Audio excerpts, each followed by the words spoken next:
What a night in Auburn, Alabama. Oklahoma's first test on the road in the Southeastern Conference. It was Sooner magic that came through at the end. What's up, everybody? John Hoover, Ryan Chapman. We are on the field, Jordan-Hare Stadium. You see it around us. You see it behind us. The camera is planted in the hedges right now. Trade secret, don't tell anybody. Wow, Ryan, 27-21. Oklahoma comes from nowhere to win this game. Unbelievable finish. It reminds me of the last time Oklahoma took on SEC opposition on the road. The 2015 Oklahoma offense played dead for 3 quarters, played possum. Baker Mayfield came alive. It wasn't quite the offense. They certainly had a hand in it. It was a 60-yard connection, Mike Hawkins to J.J. Hester, that came from nowhere. The first really massive, major explosive play since Hawkins carried it 48 yards himself on the first drive. And then Kip Lewis. Oklahoma forces Auburn. What did it end up being? 3rd and 4. I was in the elevator when it happened. We heard a cheer. I was with Gracie Rollins of the OU Daily, and we turned. We said, Auburn must have iced the football game. We step out, look up. Kip Lewis is going nuts. Yep. Zone blitz. Brent Middles described it after the game, who he needed to show he was coming, forced the protection, took the step back, caught it, housed it. After the game, he said, not only first touchdown, but first interception of his career, college or high school. And what a spot. Oklahoma needed it because that defense was on the ropes, boss. It was a pretty cool moment. They're down. Oklahoma's down 21-10. They were down 14-3. They were down pretty much the whole game after Hawkins' 48-yard touchdown run. I think on the first drive, right? Opening quarter. Oklahoma comes back. Like we said, literally from nowhere. It was a 60-yard pass to J.J. Hester. He said it felt really good. He felt really good. We got some shouting going on over here. Auburn people are upset. Some bullhorns. It happens. Another blown Hugh Freeze lead. They don't like Sooner magic. They've seen it before. But hey, J.J. Hester said he just had to be patient. He just had to work hard. He just had to wait for his moment. He's been injured. And what did he do? Came to life with the 60-yard catch down to the 5-yard line. Javante Barnes punches it in. 21. Gosh darn it. What was that score? 21-16? 21-16. Two-pointer failed. Yeah. Hawkins tries to get the 2-point. No, that's right. Hawkins did try to get 2-pointer. Didn't work. But he comes back after the pick six and does this John Elway helicopter for the 2-pointer to make it 24-21. Zach Schmidt tacks on the 3-pointer, the field goal, with about 54 seconds left. 27-21. That's where Oklahoma stands. They're 1-1 in conference play, 4-1 on the season. I like the bounce back. I like the fight. Brent Venables said he got the question in the postgame press conference about building this defense back from 2 years ago.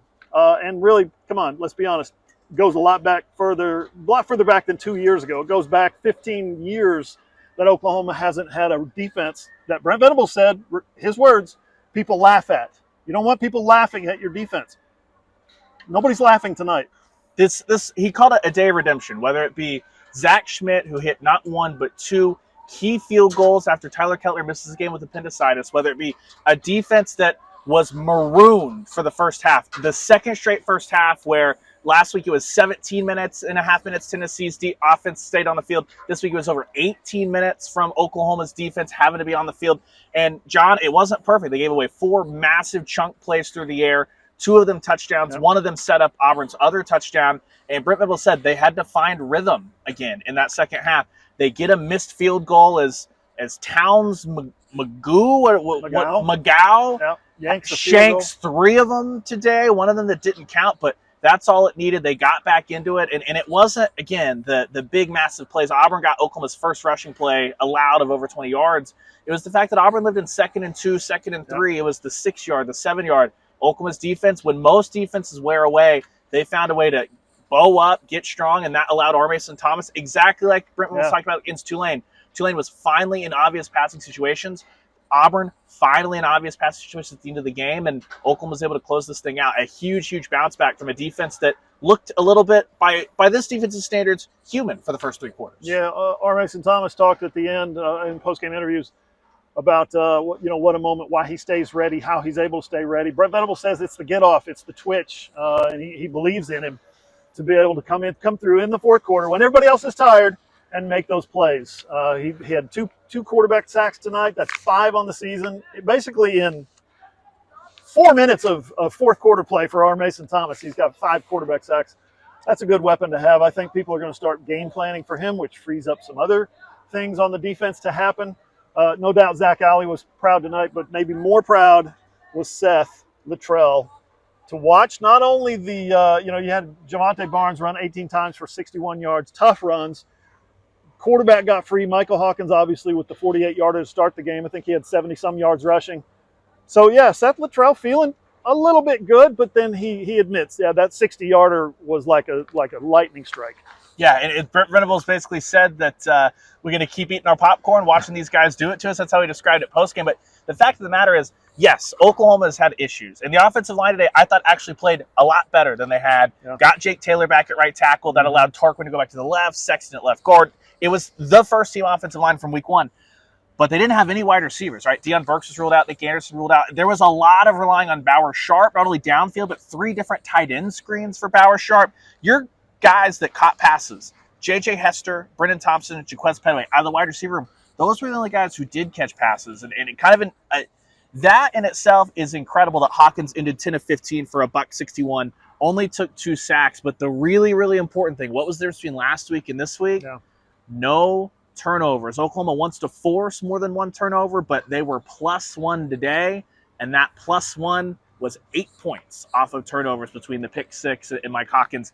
It was the grit. It's what Britt Middles basically said. It wasn't perfect. None of it was perfect, but this team showed when they needed it, they came together, reeled off 17 unanswered points, and how you can go out there and win an imperfect football game. Yeah, 17-0 was the fourth quarter score. Oklahoma, again, with that Sooner magic.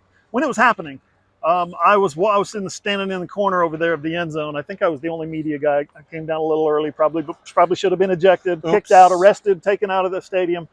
But they let me stay, and I just happened to be in the right end zone for the right plays. And I can tell you that it did not ever, to me, look like Kip Lewis was going to get caught. He did right at the end by a wide receiver, I think. It did not look like Javonte Barnes was so much as touched on his touchdown run. It did not look like the 2-point conversion. When he broke out of the pocket, you immediately in your head said, he's going to go for the corner. And I was standing right there because I started backing away like he's coming right at me. I just thought, okay, he's going for the corner. It was like it was scripted, guys. It was almost like it was scripted. And that's, OU fans for generations will tell you that's what Sooner Magic is all about. They'll say, we knew we were going to win the whole time. They will. Unfortunately for the Oklahoma football program, we've been hearing it on the softball side of things a lot more in the last couple of years. Yep. Let me ask you this real quick. Yep. Brent Venables postgame, he led off his press conference saying, that was my first experience of Sooner Magic. Did he forget a certain drive in the Cotton Bowl a year ago, or have they lived too much life, or was that not Sooner Magic to make that thing happen? Not Sooner Magic. That was just execution on the 2-minute drill? Execution by left-handed quarterback, Dylan Gabriel. Yeah, that's a good question, though. Could that qualify? They were never really completely out of that game.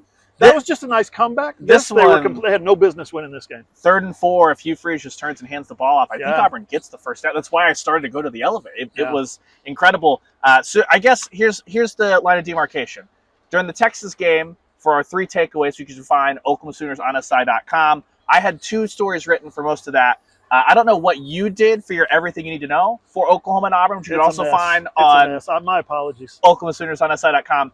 The end zone over here, the Kip Lewis end zone's that way. That's where Hoover was. I was over here. I had to rewrite my entire story from the time that I sat down in the last 5 minutes. That is how you know Sooner Magic happened. Yeah, Sooner Magic greater than Jordan-Hare voodoo. For sure. My story was written that Oklahoma had fallen to 0-2 in conference play, and I deleted the whole thing. That's how you do it, folks. That's how you do it. Oklahoma Sooners on SI.com is where you can find those stories that have been corrected, updated, and reposted. Thank God. Boy, we got a ton of stuff. Post-game press conferences, post-game interviews, our reaction. We're going to have the post-game pod at some point, probably from the hotel in Montgomery, which is about 45, 55 minutes from here. We'll see what post-game traffic is like. But it's been an unforgettable, extremely memorable road debut for Oklahoma. They go on the road, outscore Auburn 17-0 in the fourth quarter. 27-21 is your final score. Sooners and the media get a nice, earned open date next week. Technically, Auburn's last touchdown came seconds into the fourth quarter. So 17-7, but it was 17 unanswered because they had to switch end zones. 17-7, it does. They had to switch end zones. The call was a mess. Yeah, we're frazzled. Here's the other thing, too. This is really peeling the curtain back. In Oklahoma, you guys know we stay in the press box all night long. We bring our cot, all that stuff. We've got 3 hours and we're out. The great fine people here of Auburn who have been very hospitable. That's just standard policies. Yep. So we're under the gun here as well, much like Oklahoma's offense and defense were at the end of the game. We're talking fast. We're walking fast. We're doing all these things in fast forward. And like I said, Sooners get a bye week. They have an open date next week. And then, guys, in 2 weeks, Cotton Bowl, Dallas, Texas, #1 ranked. Texas Longhorns. We'll see you there at Oklahoma Sooners on SI.com.